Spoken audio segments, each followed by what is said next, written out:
Hello students, good morning. पहा, आपण तुमचा इयत्ता 10वीचा विज्ञान आणि तंत्रज्ञान भाग 1 या पुस्तकातील टॉपिक नंबर 5 सुरू करतो आहे. त्या टॉपिकचं नाव आहे उष्णता. पहा, या टॉपिकमध्ये आपण हे काही पॉईंट्स पाहणार आहोत. कोणकोणते दिलेले आहेत पहा.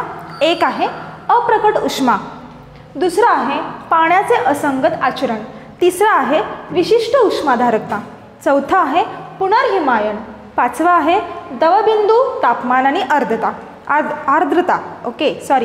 या सगळ्या पॉईंट्सचा स्टडी आपण या टॉपिकमध्ये करणार आहोत. या पॉईंट्सचा अभ्यास करण्याआधी आपल्या टॉपिकचं नाव काय आहे?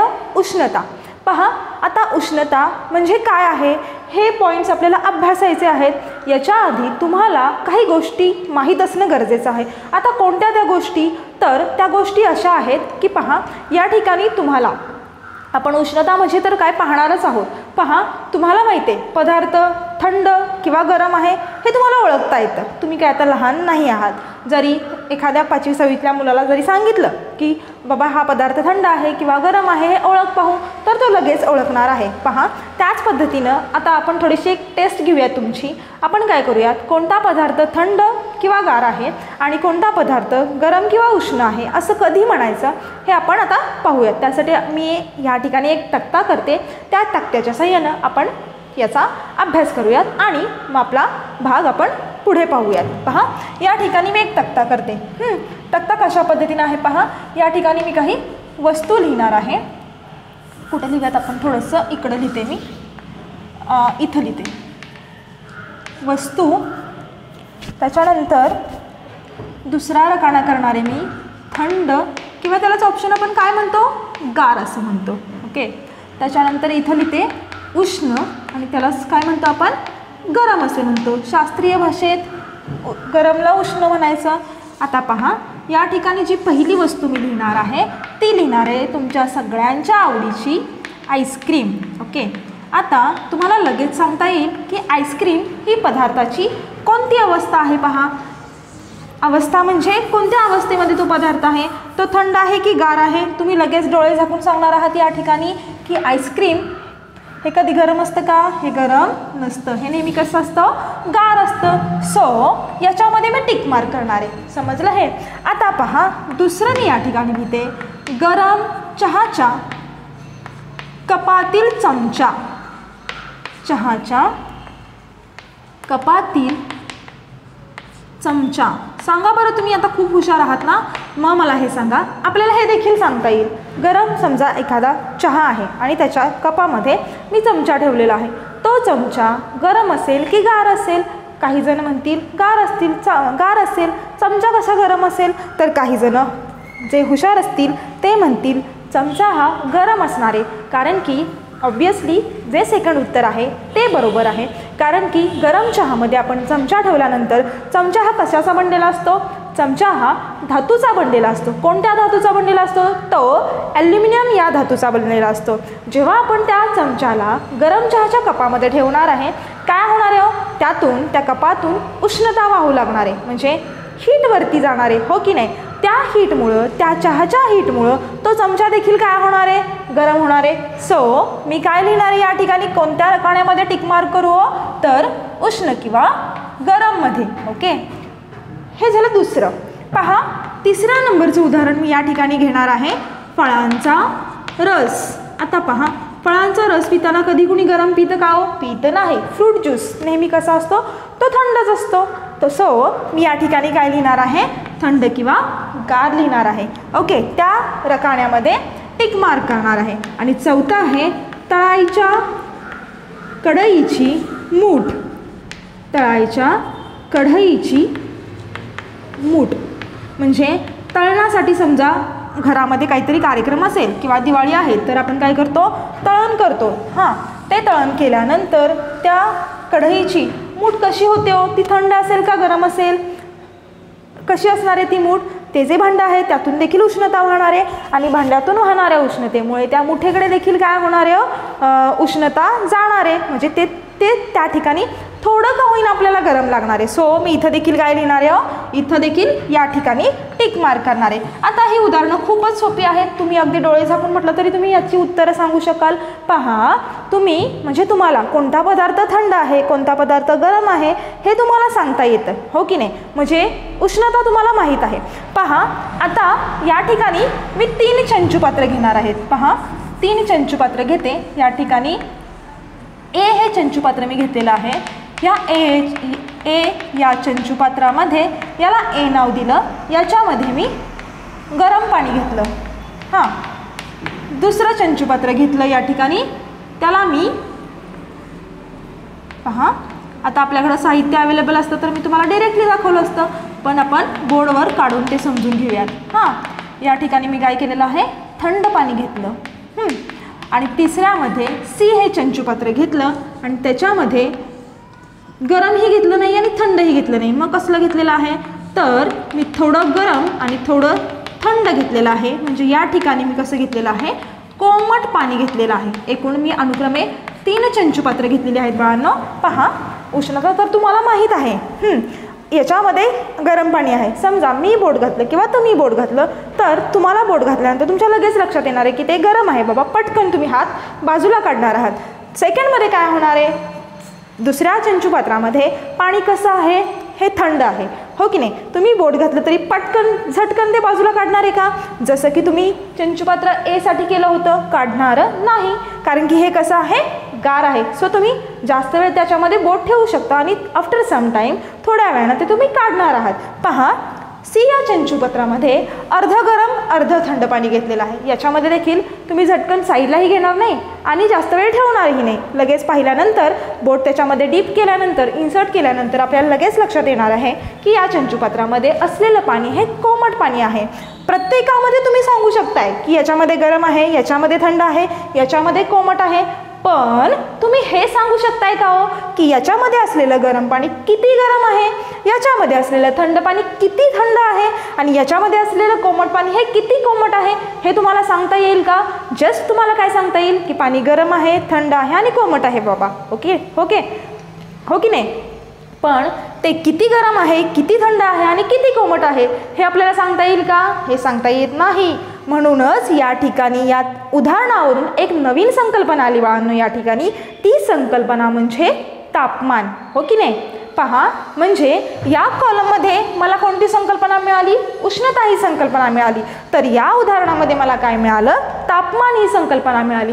आता मग उष्णता आणि तापमान ह्या दोघांचा संबंध काय आहे, हे दोघं तसे जर का आपण पाहिलं तर हे दोघंही कसे आहेत, एकमेकांशी इंटर रिलेटेड आहेत. या दोन्हीही टर्म्स, या दोन्हीही संकल्पना एकमेकांशी संबंधित आहे. पण या दोघांमध्ये काही फरक देखील आहे बाळांनो. जम्बलिंग बिलकुल करायचं नाही. आधी आपण हा फरक लक्षात घेऊयात. तापमान काय आहे, उष्णता काय आहे, उष्णतेचा संबंध कशाशी आहे, तापमानाचा संबंध कशाशी आहे, या सगळ्या गोष्टी आता आपण पाहणार आहोत. म्हणजेच तापमान आणि उष्णता या दोघांमधला आपण फरक पाहूयात. पहा, अजिबात गोंधळ करायचा नाही. आपण खूप महत्त्वाचा पॉईंट पाहतोय या ठिकाणी. हे मी पुसू का, पुसते. पॉईंट्स तुम्हाला समजलेले आहेत. आता आपण एक महत्त्वाचा पॉईंट इथं पाहूयात, तो म्हणजे उष्णता आणि तापमान. सगळ्यात पहिल्यांदा उष्णता मी लिहिते. आता उष्णता कोणाला म्हणायचं आणि दुसरं तापमान कोणाला म्हणायचं. पहा, एखादी वस्तू तुम्हाला गरम लागली की तुम्ही ती काय म्हणता, ती उष्ण आहे असं म्हणता, हो की नाही. पण आपल्याला व्याख्या लिहायची म्हटल्यानंतर आपण व्याख्या कशी करणार आहे. पहा, एखाद्या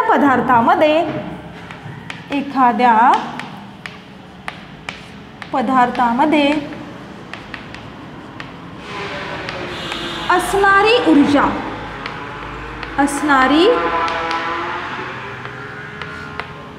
ऊर्जा म्हणजे त्या पदार्थाची आपण काय म्हणतो, उष्णता असे म्हणतो, हो की नाही. हा पॉईंट नंबर 1 झाला. तर तापमान हे काय आहे, जसं की मी तुम्हाला आत्ता सांगितलं, तुम्ही हे सांगू शकताय पाणी गरम आहे, थंड आहे आणि कोमट आहे. पण ते किती थंड आहे, किती गरम आहे आणि किती कोमट आहे हे तुम्ही सांगू शकताय का, नाही सांगू शकत. सो तापमान सांगताना आपण काय सांगणार आहे, तर एखाद्या पदार्थामध्ये असणाऱ्या असणाऱ्या ऊर्जेच्या प्रमाण मोजण्यासाठी ऊर्जेचे प्रमाण म्हणजे किती गरम, किती थंड आणि किती कोमट ऊर्जेचे प्रमाण मोजण्यासाठी तापमान ही संकल्पना वापरली जाते. आणखीन एक मी तुम्हाला या ठिकाणी व्याख्या सांगते पहा. तापमान ही संकल्पना वापरली जाते. पहा आणखीन एक मी तुम्हाला या ठिकाणी व्याख्या सांगते. व्याख्या अशी करूयात आपण. पदार्थाची थंडपणाची किंवा गरमपणाची पातळी म्हणजे देखील काय म्हणूयात आपण, तापमान म्हणूयात. म्हणजे एखादा पदार्थ किती थंड आहे किती गरम आहे हे डिसाईड कोण करतं, तर तापमान. सो एक आणखी व्याख्या लिहिते मी इथं. पदार्थाची थंडपणाची किंवा गरमपणाची पातळी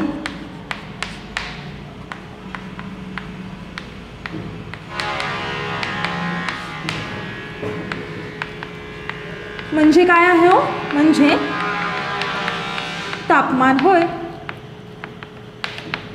आता ही झाली व्याख्या.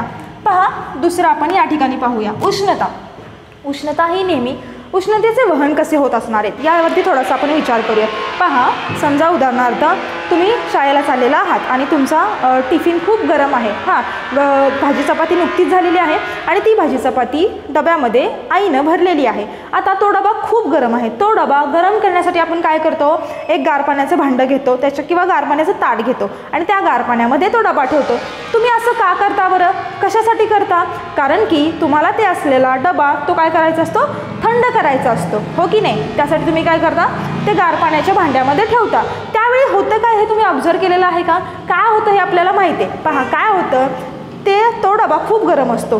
त्या गरम डब्यामुळे काय होतं, आपण जे भांड्यामध्ये घेतलेलं पाणी आहे हे देखील कालांतराने थोड्या वेळाने आपल्याला कसं लागतं, ते गरम न लागता ते कसं लागतं, गार लागतं. यावरून आपण हे सांगू शकतो की उष्णतेचे वहन हे नेहमी कुठून, गरमकडून थंडकडे होते. म्हणजेच उष्णतेचा प्रवाह हा नेहमी, इथे या ठिकाणी मी लिहिते, उष्णतेचा प्रवाह म्हणा किंवा उष्णतेचे वहन म्हणा, काही म्हणा, उष्णतेचे वहन किंवा उष्णतेचा प्रवाह हा नेहमी उष्णकडून थंडकडे असतो किंवा गरम म्हटलं तरी चालेल.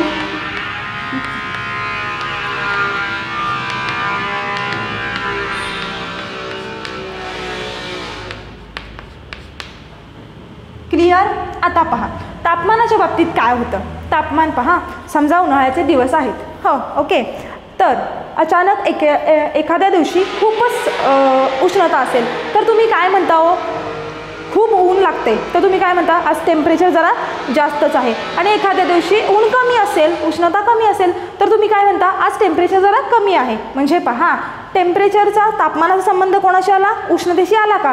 पण कसा आला तर पहा, ज्या वेळेस उष्णता वाढली त्यावेळेस तापमान देखील काय होणार आहे, वाढणार आहे. आणि ज्या वेळेस उष्णता कमी होणार आहे त्यावेळेस तापमान देखील काय होणार आहे, कमी होणार आहे. सो मी या ठिकाणी हा पॉईंट लिहिते की उष्णता वाढली की तापमान देखील वाढते.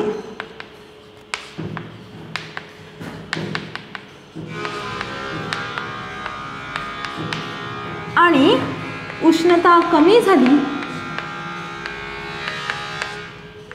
की तापमान देखील कमी होते.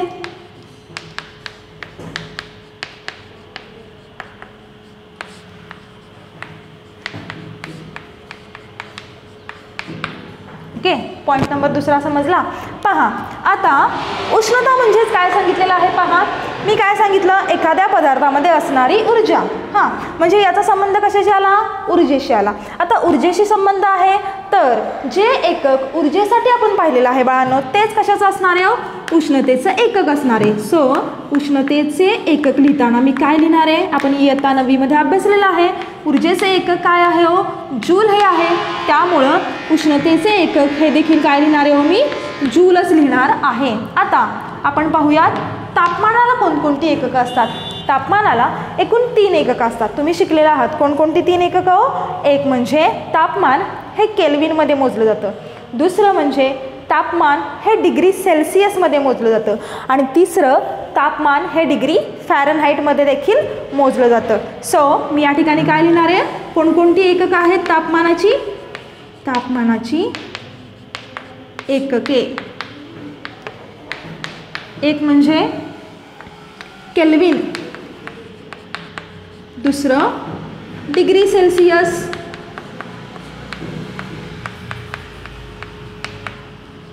आणि तिसरं म्हणजे degree Fahrenheit. Degree Fahrenheit. Okay, पहा आता एकक पाहिलं आपण, हो की नाही. आता आपण याचं काय पाहूयात? यासाठी कोणती संज्ञा वापरली जाते किंवा उष्णता ही नेहमी दाखवताना उष्णतेसाठी नेहमी क्यू ही संज्ञा वापरली जाते. क्यू ही संज्ञा वापरतात. कशामध्ये दाखवली जाते उष्णता? तर क्यू ह्या सिम्बॉलनं ती दाखवली जाते. तर तापमान हे सगळ्यांना माहीत आहे. तापमान हे किंवा तापमानासाठी टी ही संज्ञा वापरतात. पहा आता पदार्थामध्ये असणारी उष्णता ही एका उपकरणाच्या साहाय्यानं मोजली जाते की बाबा किती उष्ण आहे तो पदार्थ. ते मोजण्यासाठी जे उपकरण वापरलं जातं ते आपण इथं लिहूयात. उष्णतेचे मापन करण्यासाठी वापरले जाणारे उपकरण.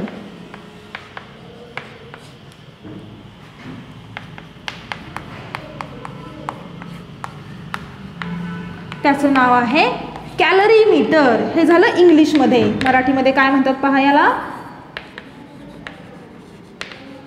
कॅलरीमीटर. याला म्हणतात उष्णता मापक यंत्र. उष्णता मापक यंत्र. तर तापमान कशानं मोजतात हो? तुम्हाला माहिती आहे. ताप आल्यानंतर समजा जेव्हा आपलं टेम्परेचर वाढतं म्हणजे आपल्याला ताप येतो, फीवर म्हणतो आपण त्याला. तो कशानं मोजतात माहिती आहे? घरामध्ये काय असते? तापमापी असते की नाही. तापमापी म्हणा, तापमापक म्हणा, त्याला इंग्लिशमध्ये काय म्हणतात हो? थर्मामीटर म्हणतात. सो तापमान मोजण्यासाठी